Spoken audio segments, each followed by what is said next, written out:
Hole in a Box by C.S.R. Chapter 25, Catching On With Life. Marla was adopted by the Hamiltons and could now proudly say that her name was Marla Shadow Hamilton.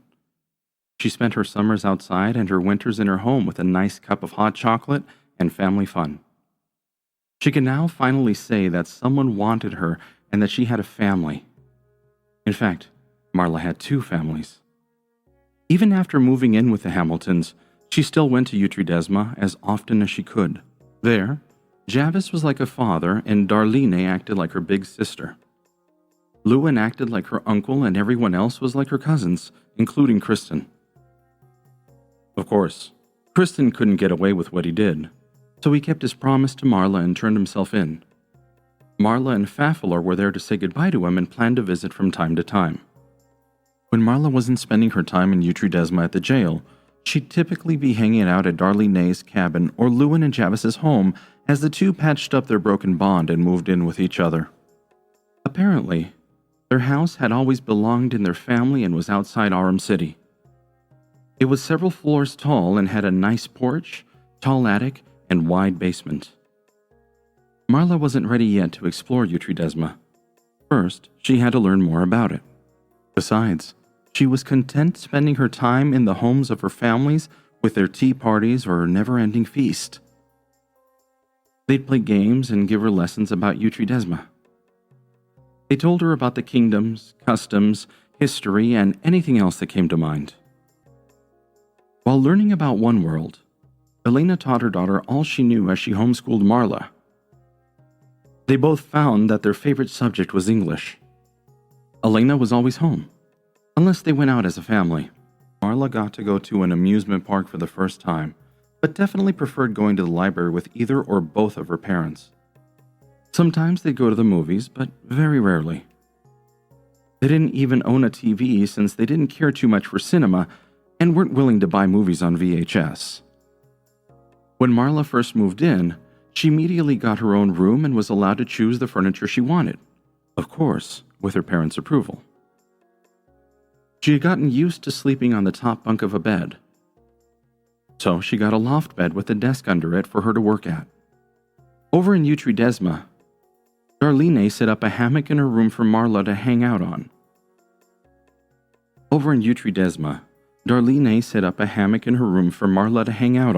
And the Carissime brothers had set up a room for her in their big house.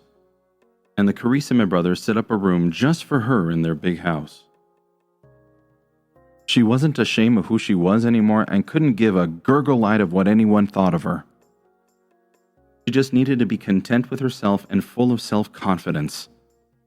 She was finally allowed to pick out her own clothes, so Marla would typically grab an array of colors, even pink. All the same, Marla knew what she wanted for sure were those same old black turtlenecks and blue jeans. Marla got into writing poetry of her own, and so John helped her make a poetry book out of her collection. Marla also started writing a book with the help of her parents. She named the main character after herself and said she wanted this to be the first published work, just like her father.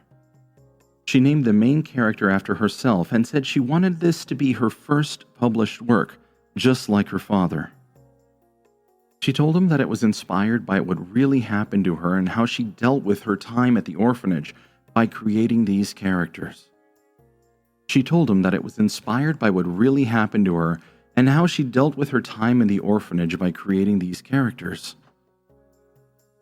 The book she worked on was a story about an 11-year-old orphan girl who was bullied by all the other children. One day, she found an old jewelry box that turned out to be a portal to another world where monsters live. The girl makes friends with some of the monsters but ends up meeting a nice man who wanted to adopt her as well. She feels herself torn in between both worlds. One day, she discovers that some of the monsters from the other world want to do something awful to her. The girl makes friends with some of the monsters but ends up meeting a nice man who wanted to adopt her as well. She feels herself torn in between both worlds.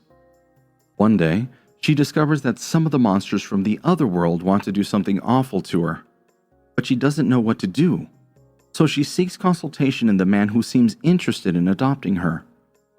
He gives the girl advice, so she follows it and faces one of her friends.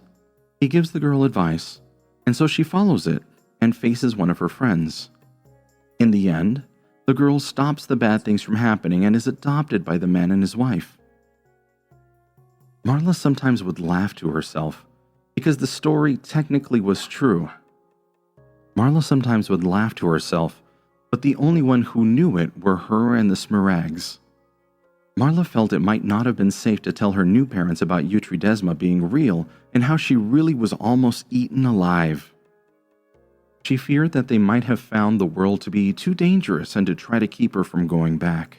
I'm glad you finally came up with an end for your story, Elena said to Marla when the three Hamiltons went to John's publisher's office. Yeah, me too. Marla replied as she held on to Elena's hand. Ah, there's the new little Hamilton. John's publisher called out as the three stepped into his office. What should we call her? Hamilton Jr.? I'm just kidding. So, this book you want to publish, kid. What is it called again? Marla coyly smiled and answered, Hole in a box.